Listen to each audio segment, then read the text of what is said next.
बच्चों, कल परसों रस के बारे में हम लोगों ने पढ़ा था। कल तो संडे था, संडे की छुट्टी थी। और परसों हम लोगों ने रस के बारे में, रस की जानकारी तुमको दी थी। हालांकि ये भी बता चुके हैं कि रस तुम लोग को हमने फर्स्ट ईयर में पढ़ा चुके हैं, लेकिन फिर भी एक बार इसकी पुनरावृत्ति हो जाए, तुम लोग को फिर से समझ में आ जाए, इसलिए हम दोबारा से रस पढ़ा रहे हैं। तो होमवर्क में हमने दिया था श्रृंगार रस, वीर रस, हास्य रस और करुण रस। ये हमने दिया था तुम लोग को होमवर्क में, और उम्मीद करते हैं कि होमवर्क तुम लोग साथ साथ करती जा रही होगी। आज हम पढ़ेंगे रौद्र रस। कौन सा रस पढ़ेंगे? रौद्र रस। रौद्र रस, रौद्र से क्या पता चल रहा है? क्रोध। रौद्र का स्थायी भाव क्या होता है? क्रोध होता है। इसी से हमको समझ में आ रहा है, तो इसकी परिभाषा हम इसी से बना लेंगे कि जहां विपक्ष द्वारा किए गए अपमान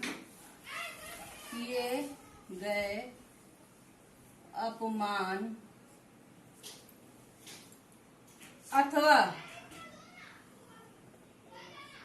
अपने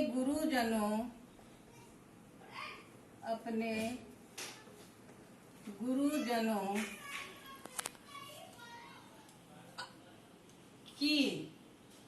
निंदा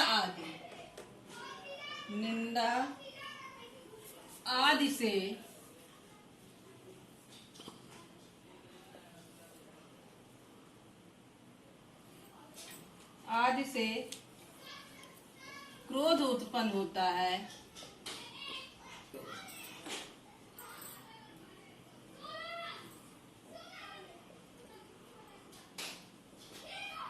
वहाँ रौद्र रस होता है।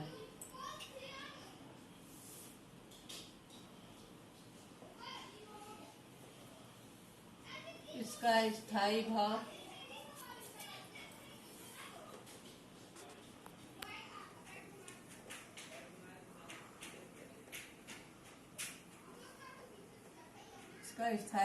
क्रोध होता है। क्रोध है, ठीक। रौद्र रस का की ये परिभाषा हुई कि जहाँ विपक्ष द्वारा किए गए अपमान अथवा अपने गुरुजनों की निंदा आदि से क्रोध उत्पन्न होता है, वहाँ रौद्र रस होता है। और रौद्र रस का स्थायी भाव क्रोध होता है। क्रोध यानी गुस्सा। बताया हमने, उस काल मारे क्रोध के तन कांपने, उनका लगा मानो हवा के जोर से सोता हुआ सागर जला। ये उस समय का वर्णन है जब महाभारत का युद्ध चल रहा था और अर्जुन के पुत्र अभिमन्यु का चक्रव्यूह रचना के समय में कौरवों की सेना ने अभिमन्यु का वध कर दिया था। और जब ये सुना, किसने? अभिमन्यु के पिता ने, यानी अर्जुन ने सुना, तो उस समय का वर्णन है कि उस बात को सुन करके जब उन्होंने सुना कि उनको क्रोध आया कि अभिमन्यु का वध हो गया, तो क्रोध उनका शरीर एकदम क्रोध के कारण एकदम कांपने लगा था। और ऐसा लग रहा था कि मानो कोई हवा का झोंका एक बैग चला है, जोर हवा चली है, जिससे कि सागर जो है, वो भी जो सागर जो एकदम शांत रहता है, वो सागर भी लहरें लेने लगा है। ठीक है, अब इसका स्पष्टीकरण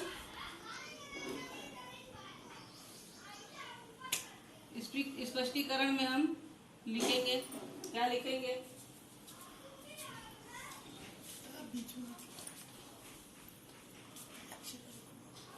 यहाँ अभिमन्यु वध का समाचार सुनकर, यहाँ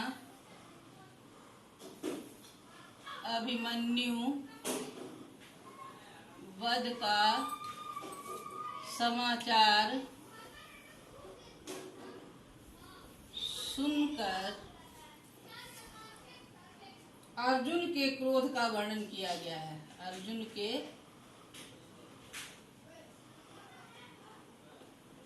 क्रोध का वर्णन किया गया है, आता है यहाँ रौद्र रस है। ठीक, तो ये पीला ना पैदा हो गया। अभी इस समय महाभारत सीरियल और रामायण सीरियल भी चल रहा है।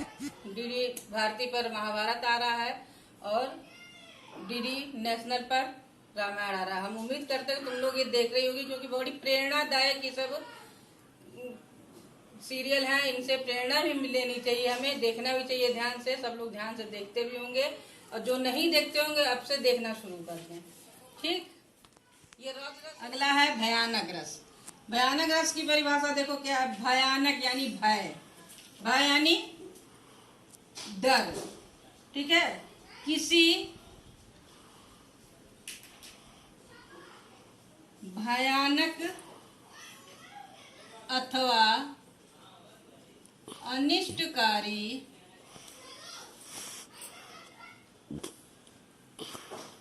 वस्तु या व्यक्ति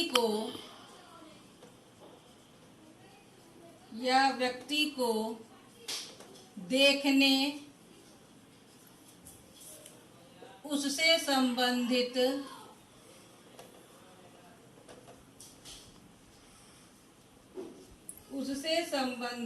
वर्णन सुनने,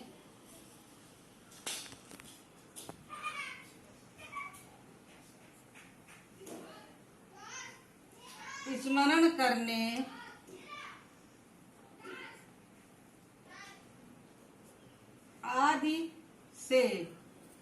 आदि से मन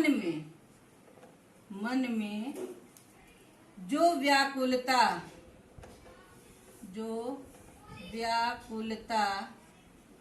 उत्पन्न होती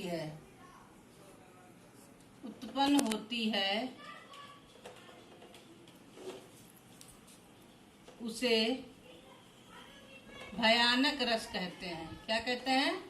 भयानक रस कहते हैं। इसका स्थायी भाव क्या है? भय।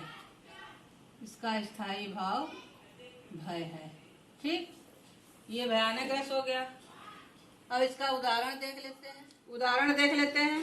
भयानक रस का उदाहरण है, एक और अजगर ही लखी। एक और अजगर रही लखी। लखी मतलब देख। लखी एक और मृग राय। एक और मृग राय विकल बटोही बीच ही। विकल बटोही बीच ही परयो मूर्छा खाए। परयो मूर्छा खाए। देखो, एक और अजगर सांप को देखा, एक बटोही ने, राहगीर ने, और दूसरी ओर उसने मृग राय मतलब हिरन को, एक हिरन को देखा। और जब देखा दोनों को, तो देखने के बाद जब दोनों को देखा तो क्या हो गया? वो व्याकुल हो गया, घबरा गया, भय से उसका भयभीत हो उठा और वहीं वो मूर्छित होकर के गिर पड़ा। तो यहाँ क्या पता चल रहा है कि यहाँ उसको भय लगा। तो यहाँ कौन सा रस हो गया? भयानक रस हो गया। ठीक है, स्पष्टीकरण देखो इसका।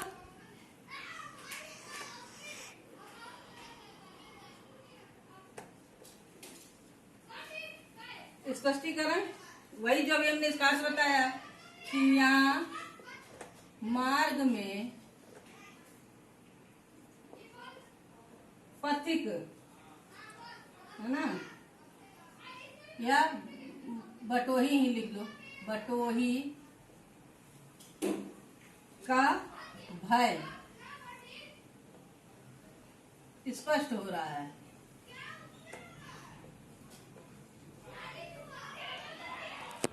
अतः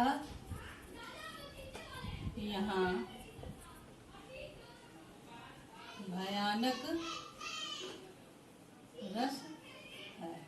ठीक हो गया, सबको समझ में आ गया होगा उम्मीद करते हैं।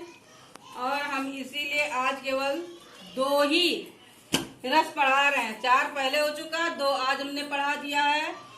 इसलिए थोड़ा थोड़ा पढ़ा रहे हैं कि तुम लोग को थोड़ा थोड़ा पढ़ाने में थोड़ा थोड़ा रोज का रोज तुम लोग का तैयार हो जाएगा और तुम लोग को कोई दिक्कत नहीं होगी।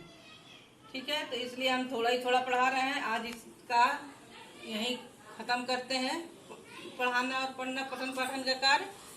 आगे कल फिर अगला पढ़ा जाएगा। इससे संबंधित तुम लोगों को अभी गृह कार्य भी देंगे, होमवर्क भी देंगे। उसको भी तुम लोग साथ में कॉपी में साथ साथ उतारती जाना और होमवर्क भी साथ साथ करते जाना। जब भी स्कूल खुलेगा कॉपी जब चेक करेंगे तो होमवर्क भी चेक करेंगे।